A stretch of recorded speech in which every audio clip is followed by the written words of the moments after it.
this is where that yellow texture is from for the women. Can you tell me what is that yellow texture of the women and what the ribs have to do with it? Mike is yours. Thank you very much. First of all, scientifically speaking, the verse. Let me jump in here for a minute. Before you answer that question, just hold one moment. I got a little technical problem here. Okay, let me fix it. Okay. All right, go ahead. Okay, I was saying, scientifically speaking, the verse means that, of course, the sexual organs are located between the backbone and the rib. And this was revealed in the 7th century.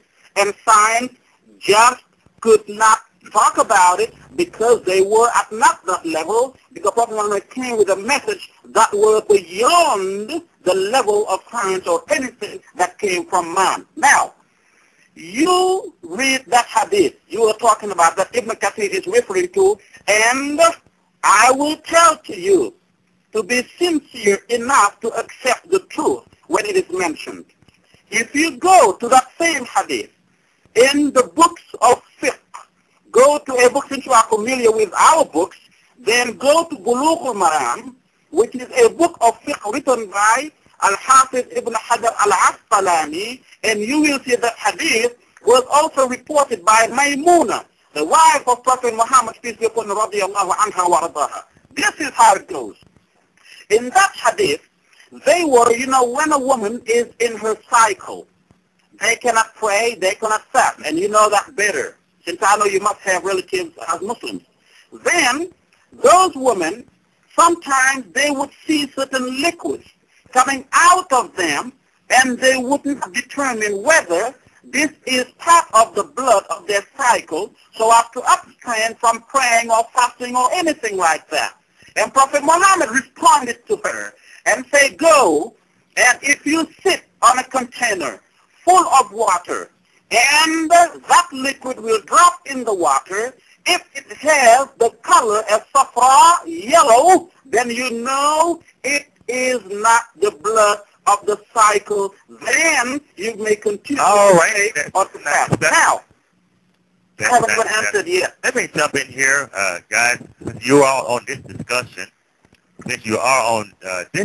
I will jump in. And just before, Christian friends, before you make your point, let me jump in here and say what you're talking about here, the formation of sperm here. Here's an error. The verse says that it is the drop that is emitted from the chest area. It's not referring to the testicle that descends from the abdominal area, not the chest.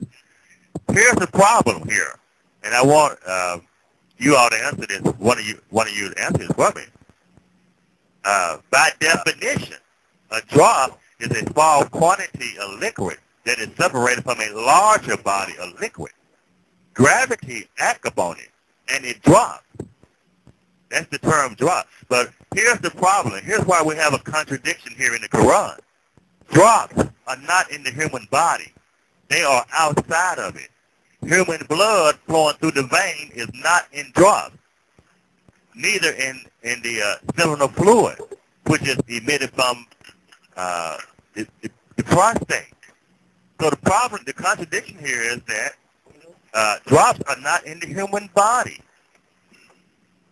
because gravity acts upon it and it drops.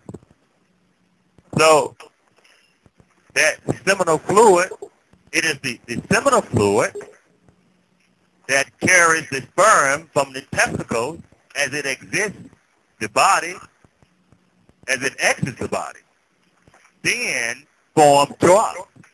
So what the Quran verse is talking about is not testicles, but seminal fluid, semi-fluid, or whatever you call it. My wife is a nurse. She knows these things. But anyway, and what the Quran is talking about here, or should be talking about here, is sperm mixture that has left the body during sexual intercourse. It is the drop that the Quran says is formed from between the backbone and the rib. That is obvious. It's obvious, a blatant error. That's an error there. And it does say, I'm looking at the verse. It does say he created, now let man but think what he is created. He is created from a drop emitted proceeding from between the backbone and the rib. My question to you two, how are you getting drops in the body when drops are not in the body? They're outside of the body. Absolutely. Go ahead. Let me answer first as far as the drop is concerned. That is obvious. I think it was my turn, right? Far Yeah. from being medical, scientifically correct there. Go ahead, Chris, your mic. Okay. Actually, if I heard him correctly, he mentioned the name of the book. This is the name of the book he mentioned. I will post the link. You will see that what he said about the explanation of the verse in there, it's not exist. Open the link and you can see by yourself. And if we go to the book of Al-Razi or any explanation he wants in Arabic, I can show you that even Al-Razi is giving us more details, and those details, they are really scary. Even Al-Razi, he is saying that the ribs of the women, they are the place where as a station for the sperm of the women. Like the sperm of the women. According to this, the Quran is saying that the woman, she have a sperm. This is a sperm. The woman, she don't have a sperm. Who said that women have a sperm anyway? This is a huge mistake. And if there is something is coming from her ribs, what is that thing will create the baby? The womb of the women is down, all the way down. There is no need to say, from the backbone and the ribs, the backbone of the man and the ribs of the women. If you see in here, the word between, which means baina, it's not saying from between this location to this location. No, it says between the man backbone and the women ribs. It's not between the backbone of the same body, the same human. There's two humans. There's the man and there is the women.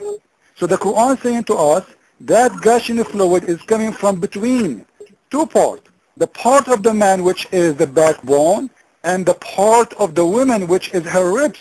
And this is a very, very huge mistake.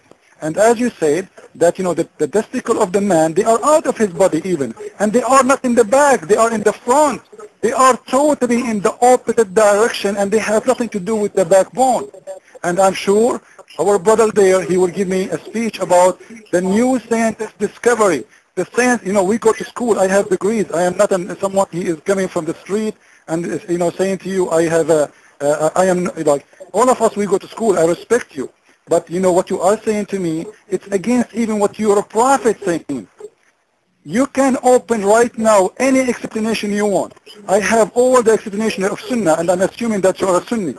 You can start from Al-Faruz, بحر العلوم، النكت العيون، معالم التنزيل، المحرر، زيد المسير، تفسير القرآن ابن عبد السلام، مدارك التنزيل، الباب التأويل، البحر المحيط، التفسير، غرائب القرآن، الجواهر. Anyone you want, and you will see all of them, they agree with me, not with you. So it's very clear that you are trying to cover a huge mistake in the Quran, but I think you fail. Thank you. With all due respect, I really appreciate the fact that you went to school and understand English. And Mr. the moderator, it looks like you're taking a position in this debate, and I would like to correct the word drop as you explained. If you go back to the American dictionary, or you go to Webster's dictionary, you will see that the word drop means this. And one of them is a very small quantity of liquid. It is not telling you coming from inside out or outside in. And in the body, you can find small quantities of many types of liquid. And I will leave my brother Nabil to go through those verses in order to show you where you are wrong, that you may learn something new tonight. Hello? Hello? Are you there? Okay. Yeah, we hear you. Go ahead. I probably heard the sentence as well, maybe the statement, Al-Quran يفسر بعضه البعض. So if there is really a point, which means in English that the Quran explains itself with itself. So this means if there's some verse in which there's a dispute about it and there's a to the Quran in another place where Allah is also talking about the same concept. So here we are in Surah Al-Dahr, which is Surah number 76, and it is ayah, let's say we start with the first one, saying هل أتى على الإنسان حين من